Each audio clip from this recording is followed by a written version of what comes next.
the strategy needs to be, how can you add, right, to what they already know? So an example would be, I mean, it wasn't too long ago where a lot of us in sales, we took a ton of pride in whatever we did, right? Whatever our offer was, our product, our service, we were prideful. And people would say something along the lines, I'm looking for this. And we would push back, like the classic challenger sale. You found your way to the Winning Tactics podcast with host Adam Sinkus. Adam discusses winning tactics with small business owners and entrepreneurs, uncovering processes and introducing the tools and solutions for enhancing the bottom line. Thanks again for finding your way to the Winning Tactics podcast, and now your host, Adam Sinkus.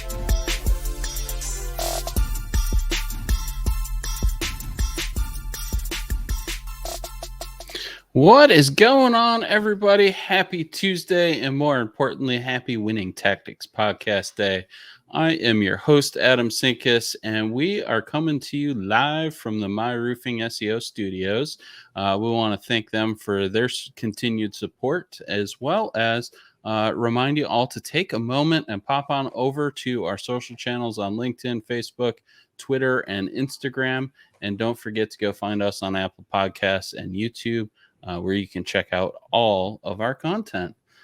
Exciting show today, because I think it's really we're talking about what a lot of people I think consider a dirty word. We're going to be talking about sales today, right? And I think it's a dirty word because there's so much noise in the sales space, and there's so many bad practices that are just continuing on. And, the reality is we are all doing sales all the time. And it's just so important in our business that we maximize those opportunities. But I'm excited for my guest, Harry. Harry, welcome to the show. Tell us a little bit about who you are and what you do. Adam, it's great to be here. Thank you for inviting me on. My name is Harry Spaight. I am an author of a book called Selling with Dignity. Yes, so I am all about the dirty word of sales and selling, and hopefully bringing some dignity to that space, which is sorely lacking, I admit. And so I help entrepreneurs and business owners to be better at the craft of selling. So hopefully we can have a great conversation today and maybe provide some value for your listeners. For sure. One of the things that I think is really interesting is that as we look at how the world has changed and technology has changed, sales has changed as well as a result of that. And COVID, I think, was a big eye opener for a lot of people in the sales world. So let's talk a little bit about how sales has changed in the last couple of years, and especially since COVID hit. What are your thoughts on that? Yeah, I mean, there's a lot of differences between now and March of 2020. I think a lot of businesses that were in a typical B2B space that could walk in, show up on meetings, stop in and see how their clients and prospects are doing, seeing if there's any movement. I mean, when the doors are locked and there's signs is saying no guests allowed, I mean, that changes. And I was in a traditional face-to-face business, and I know we're not the only ones that had to adapt and become more virtual. And so a lot of us are still learning in this space. What's your take? I agree, right? Gone are the days for a big portion of sales where you spend a significant amount of time visiting people's offices. Even now in, late 2021, there are still a lot of places that are closed down to a lot of external guests. And so, you have to find, in my opinion, creative ways to engage your audience and start those conversations. And the reality is, as much as it is a frustration that you can't walk into your local businesses and sell the same way, it's also opened the opportunity where local businesses can become more national, even international in some respects, because we're no longer bound by this premise of being in one specific space anymore.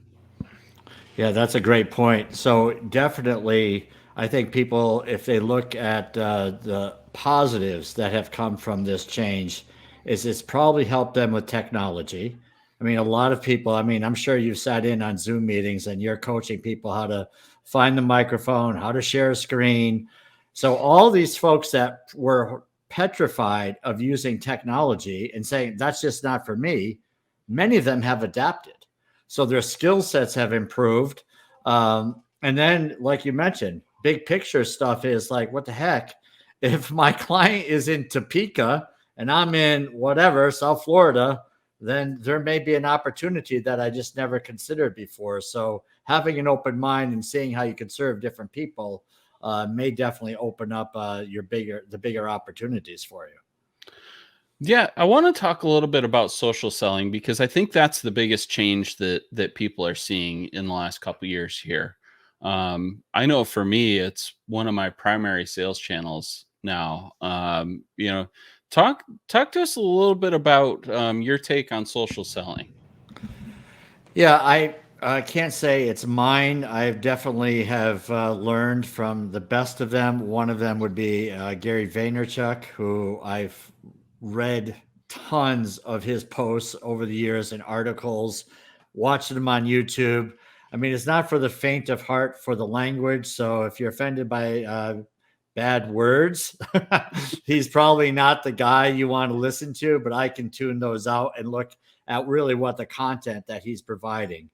And in a nutshell, what he has taught many of us is provide value, provide value, provide value, provide value, right?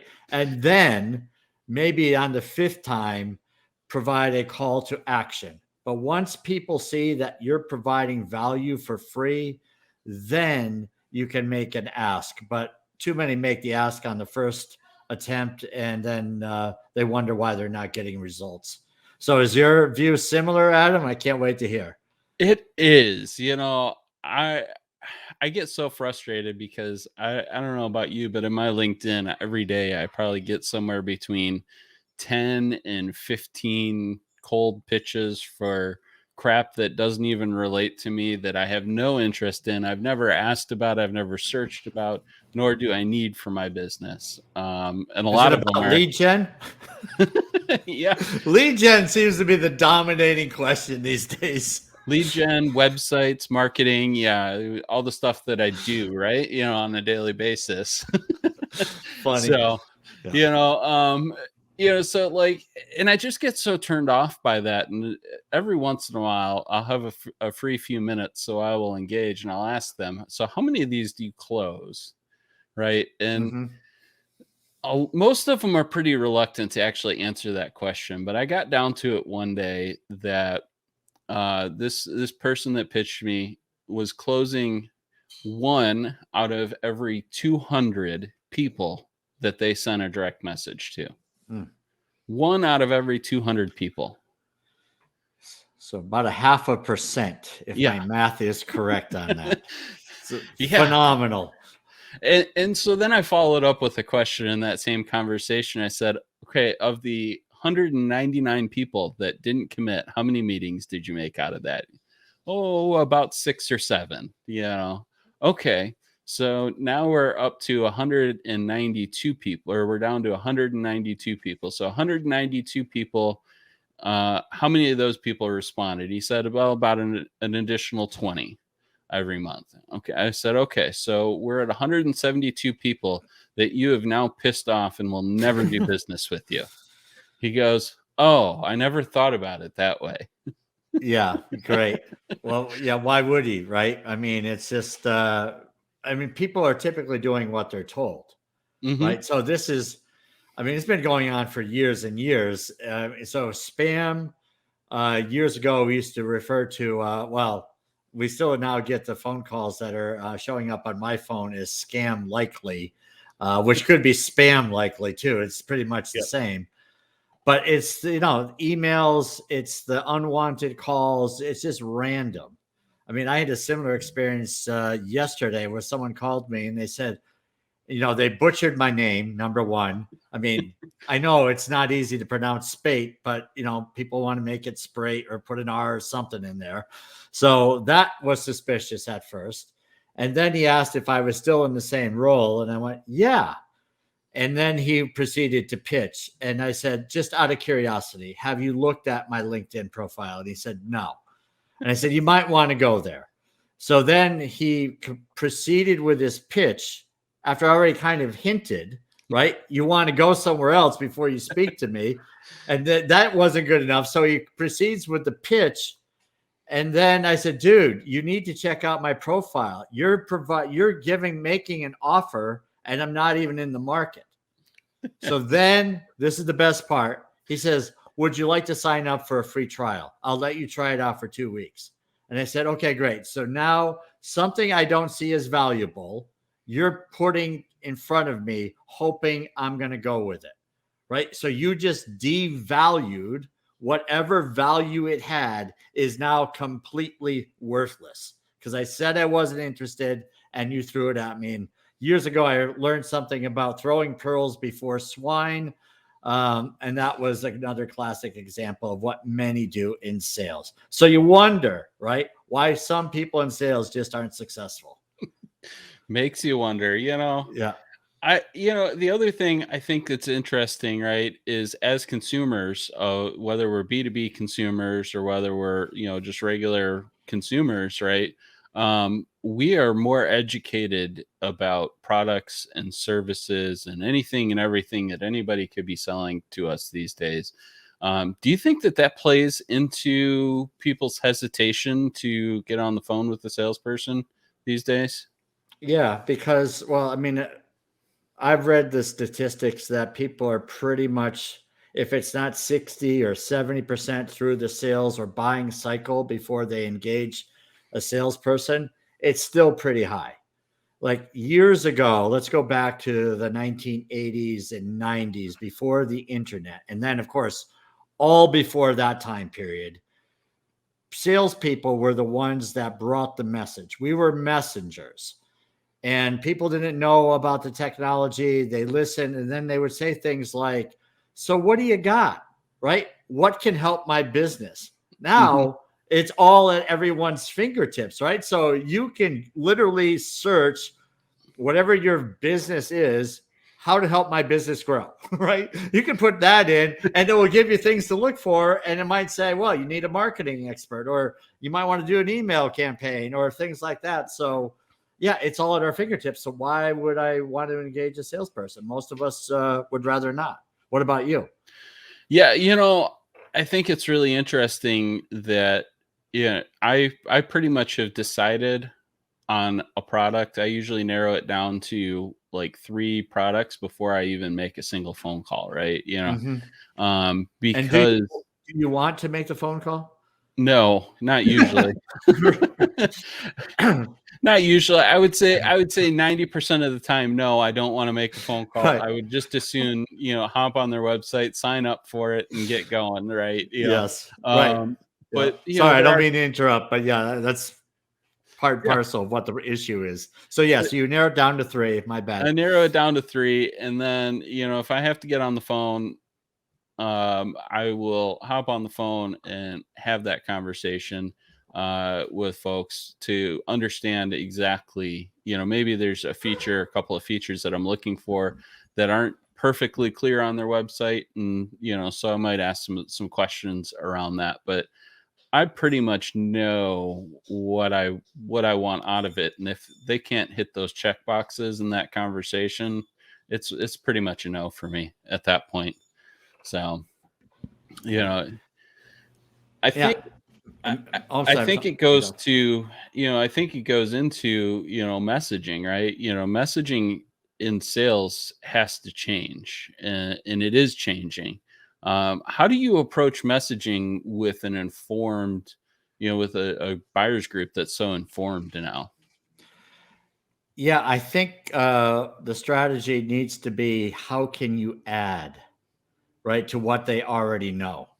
So an example would be, I mean, it wasn't too long ago where a lot of us in sales, we took a ton of pride in whatever we did, right? Whatever our offer was, our product, our service, we were prideful. And people would say something along the lines, I'm looking for this. And we would push back, like the classic challenger sale, right? I'm not a huge fan of that anymore because you're pushing back. You're basically telling people, I know you've done a ton of research, but I know more than you do. And that's just not going to fly anymore. So it's really about adding value. Is that what's your thought on that?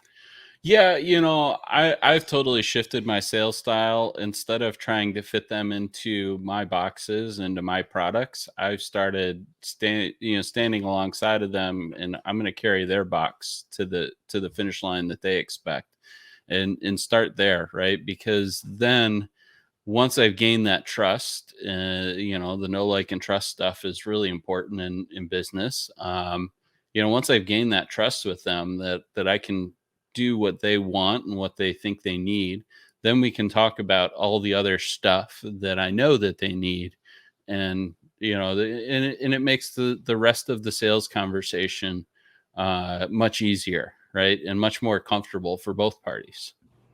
Yeah. I mean, I'm not sure if it was you and I were having the conversation, but sometimes it's now just getting in the door with a small sale, right? Where, before we might have wanted the whole enchilada, so to speak, right? I'm going to help you with this. And I think it was you and I were chatting about this, where you said you might have felt like a little dirty or Yeah. a partner. Do you want to go to explain that a little bit?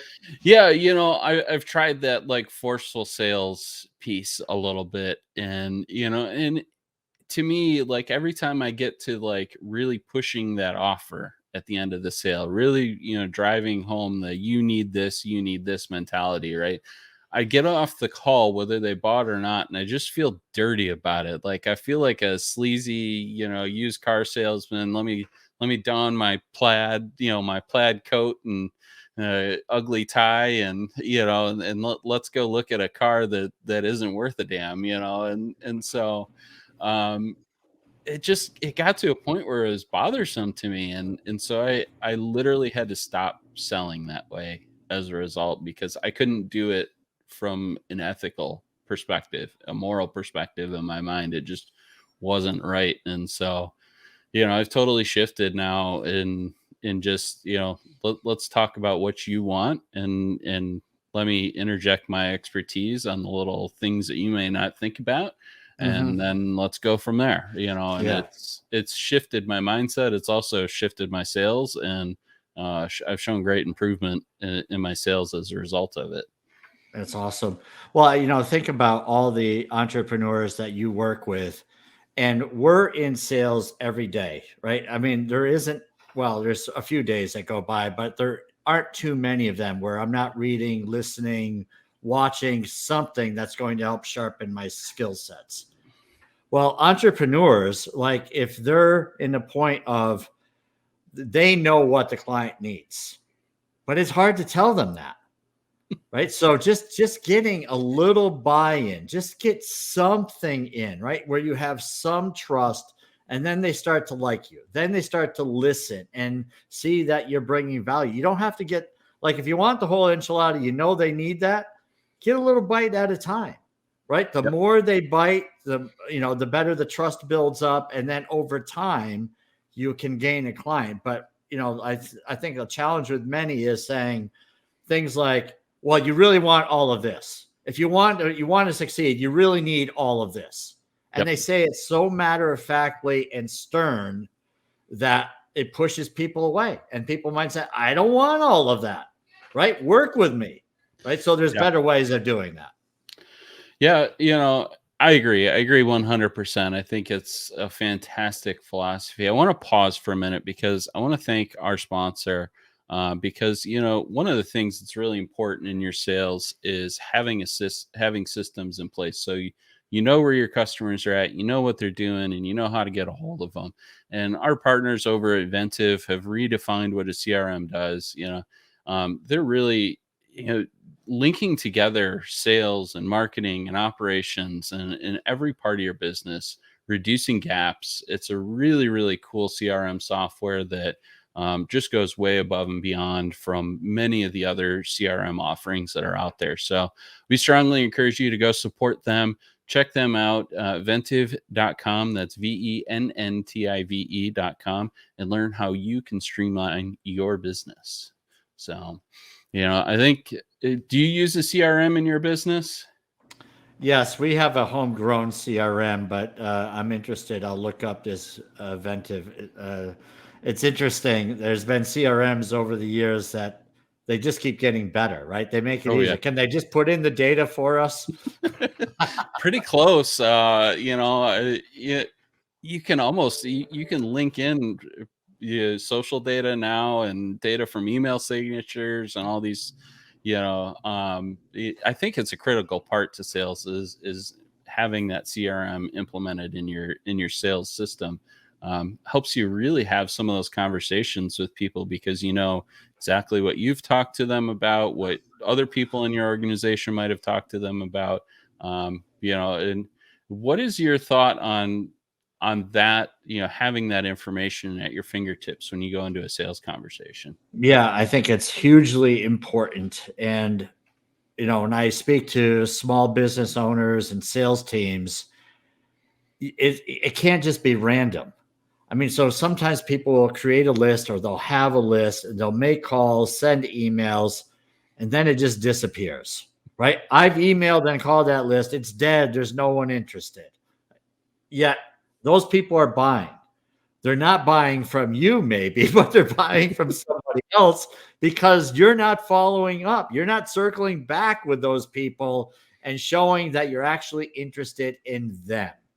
So the CRM, even if, not to take away from the CRM because they're hugely important, but years ago, people used spreadsheets. And before that, they used index cards and shoe boxes, right? But some kind of system so you can, write, record, whatever you're doing, where the last conversation was, so you can bring people back to that conversation and it reignites them compared to each time you're calling someone, it's like a whole new conversation.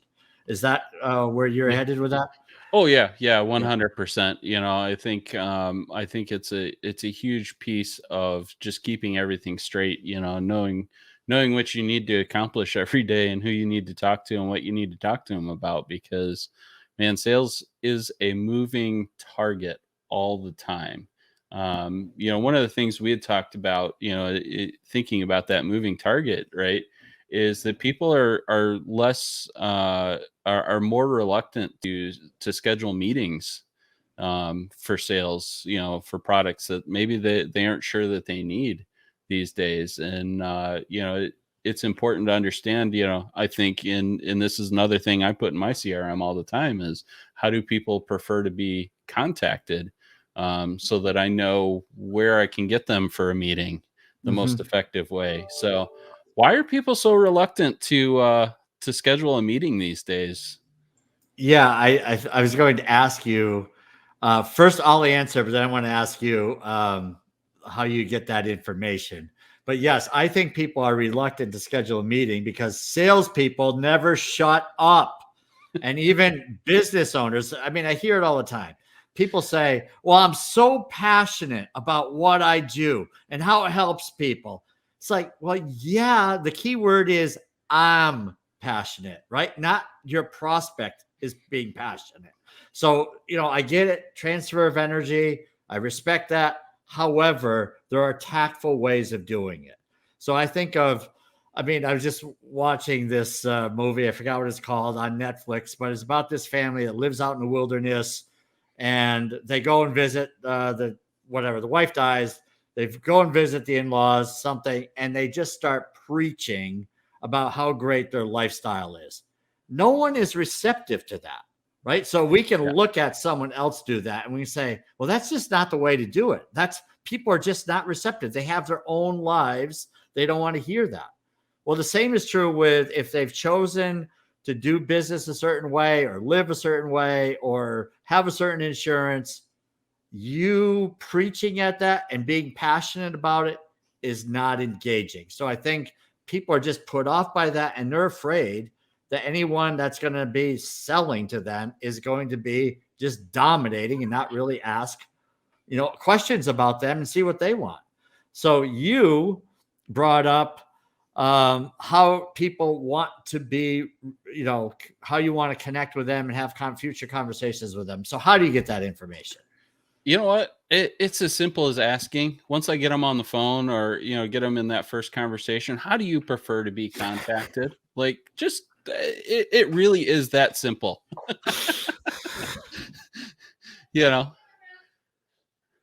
So, you're on mute. Okay.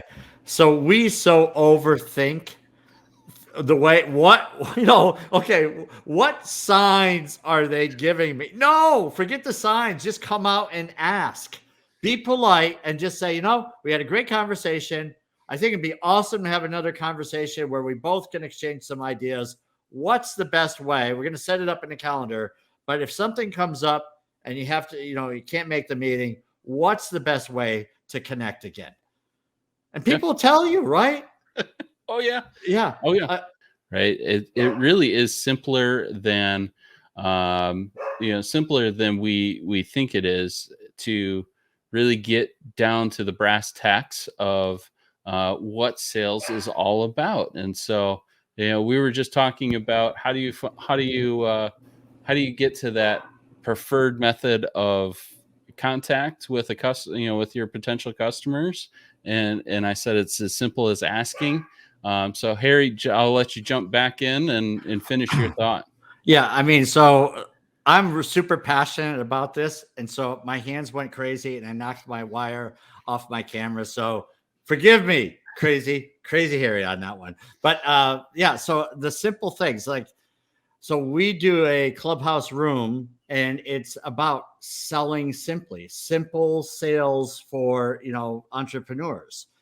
Selling does not have to be complex. So if you're thinking it, it's okay to ask, right? So when people say simple things like, I'm really busy, I've got other things on my plate, call back in several months.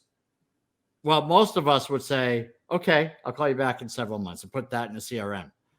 But the ones who are in tune with other people are going to say, I totally get that. I have things on my plate periodically, and I get the fact that, being consumed by that. Is there anything I can serve with? Because I have a number of contacts in different industries that may provide some value. So is there anything that, you want to chat about, or just let me know and I can do some research for you? Sometimes they'll say, well, yeah, we're in the middle of a move, or we're doing something in our computer. We have switching over to Windows, whatever. And there you have something that's technology, and, you might be able to bring some value by making a referral there. So if you think about it, it's okay to ask in general. What's your thought?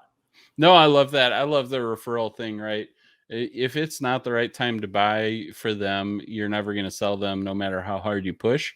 But if I can refer them to somebody that solves their problem right now, when they're ready to buy my service, I'm top of mind for them at that point, because I solved their immediate problem. And it really, to me, again, going back to it, really is that simple. Where salespeople solve problems, right? Businesses solve problems for each other. I solve problems in marketing for people, right? That's what I do. I solve their marketing problems. And as long as I keep that in mind, as I go through the sales conversation, it really is that simple. I'm always looking for, how can I solve their problem? If their problem isn't something that I can solve, who can I refer them to that can solve that problem? Outstanding. So if you think about entrepreneurs, again, we're trying to provide value for entrepreneurs. Many are caught up in only what they do, right? And they might look at people that they might meet and say, well, I'm never going to work with that person. It doesn't really make sense. I don't need to get to know them. But understanding who your clients need, right? They may need someone like that. And if you're in a position to be saying things like, I got a guy or I got a gal right? That's the value. And if, just as you said, is that you're getting in the door based on selling, which is just making a referral. That's a sale. People are buying in to what you're selling. And that first step, working with a referral partner, someone that you trust, you say, look, I don't do that, but here's a person I trust. That goes a long ways versus people who are just having to search on Google for the local roofers, and they're flipping a coin basically. Yeah. So yeah, it's great stuff. The other side of that a lot of people forget about too, right, is if I set up a really good complex referral network of my own people, right, a lot of times there's opportunities for money to change hands on the back end of that as well.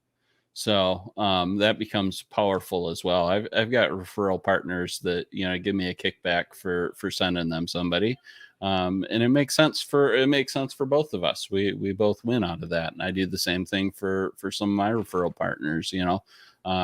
It becomes, even though I didn't sell maybe as much as large a revenue as I wanted to, well, I still get a little grease on the back end, and it's good.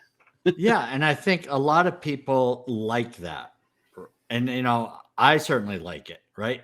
But there are others that might just say, just do a good job for them. That's all I care about.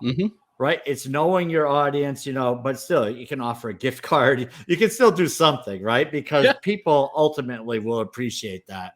And it goes a long way in building the relationship between the two of you. Yeah, exactly. Exactly. So I want to talk one last point here. And one of the things you mentioned to me in our call yesterday, and we talked about a little bit about our Clubhouse this morning, is people are less quick to spend money these days. Why are people holding their wallet a little tighter these days?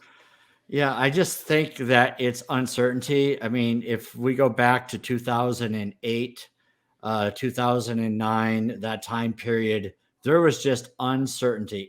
Even though the market is high, a lot of people are very concerned about things being overinflated. There is a higher cost of food. There's a higher cost of gasoline. It's almost like following a pattern to what we saw in 2008. So people who have been around a little bit are probably just going to be a little more, holding on to their resources a little bit differently than they did, pre-COVID. And we're seeing these changes. And so there is some skepticism. There is some concern. And so I think a lot of people are going to just kind of ride the wave and look for a temporary solution. So someone might say, well, look, I need all new technology, or I need a whole new roof, or a whole new kitchen, right? But instead of offering all of that, it might mean, why don't we just do a little at a time, right? How do you feel about the market these days? And ask people. And they say, oh, I think it's awesome. It's great. Well, that's different. Others might just have that uncertainty. So when you're having that conversation, you might say, I've got an ease of entry program that we just tackle a little bit at a time and kind of help, make some improvements without, proverbially breaking the bank. What's your thought? Yeah, no, I love that. Right. Again, it goes back to meeting your customers where they're at. Right. So instead of selling them, the whole brand new car, maybe right now it's sell them just something as simple as a really nice detail and tune-up package for their current car to weather the storm a little bit, right? That might make more sense to them. I think business owners, what I've observed is business owners are holding money a little bit tighter because, margins are down a little bit because labor wages, cost of goods, all that is going up, and everybody's trying to make those adjustments right now to their pricing and their pricing models to reflect all that. But it's, Good point. Still people are settling a lot there. And I don't think everybody's quite landed where they want to be or where they were even a year ago. Yeah, that's great. Good point.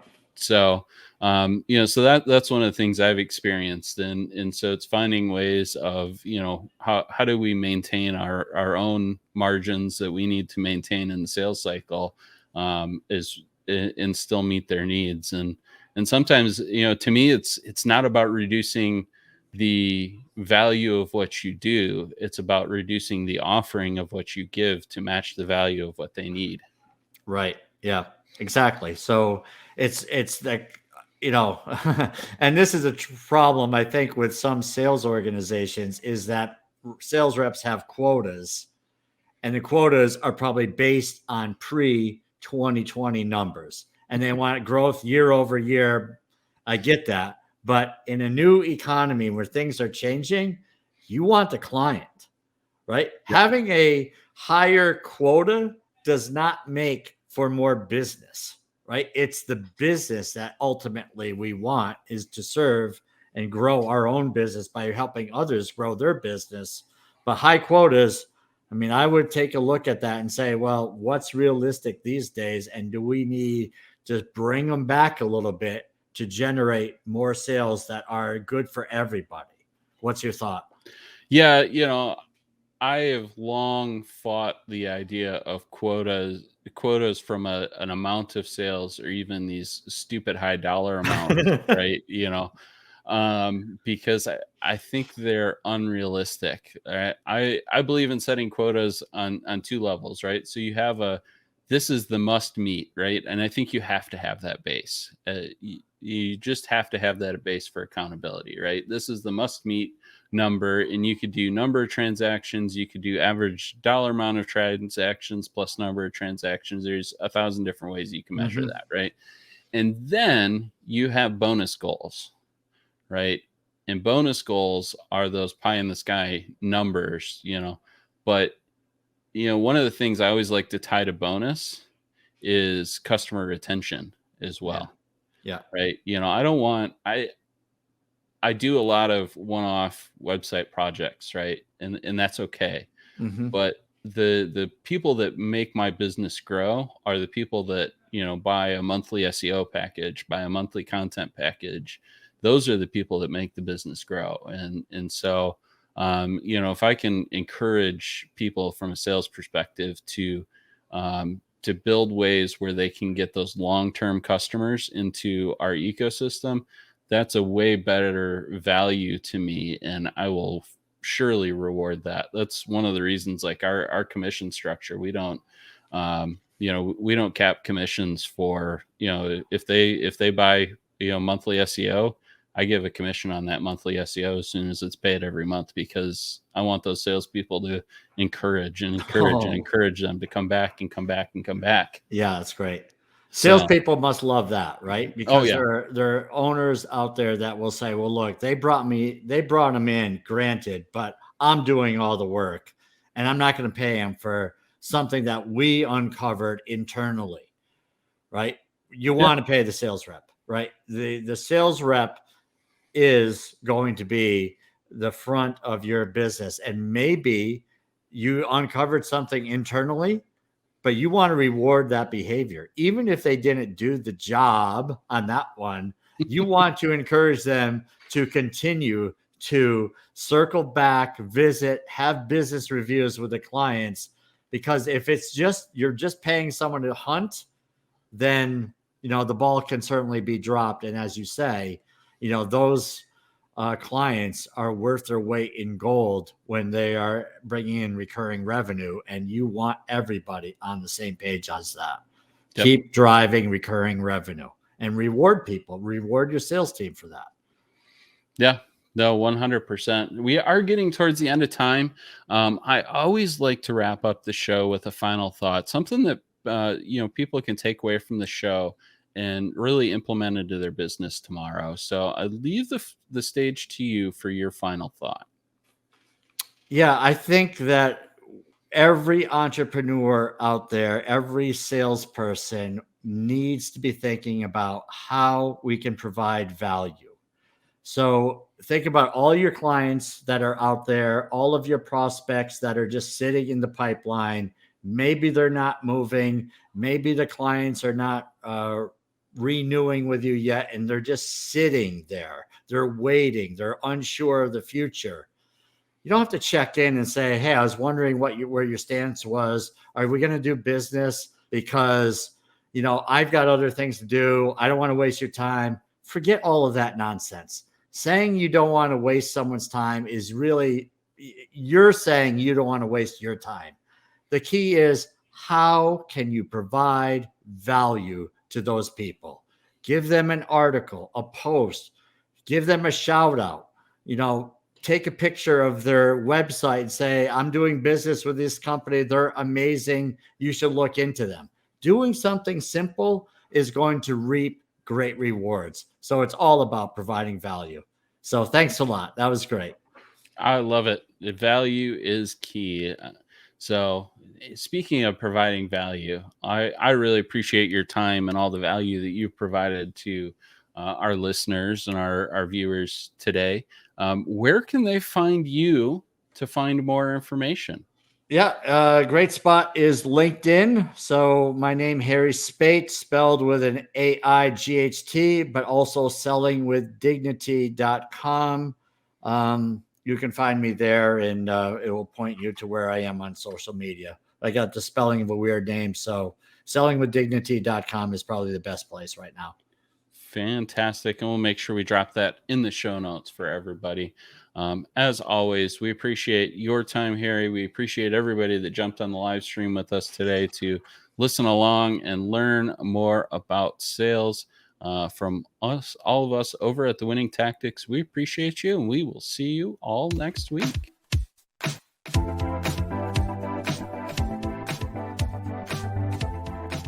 Well, that wraps up yet another episode of the Winning Tactics podcast. You can find Adam on both the LinkedIn and Facebook platforms. And to support the show and ensure the success of the podcast, would you kindly consider visiting Patreon.com/Adam Sinkus? We greatly appreciate it. And until next time, from the Winning Tactics podcast, remember, culture is how your team behaves when no one is looking. Take good care, and thanks for listening.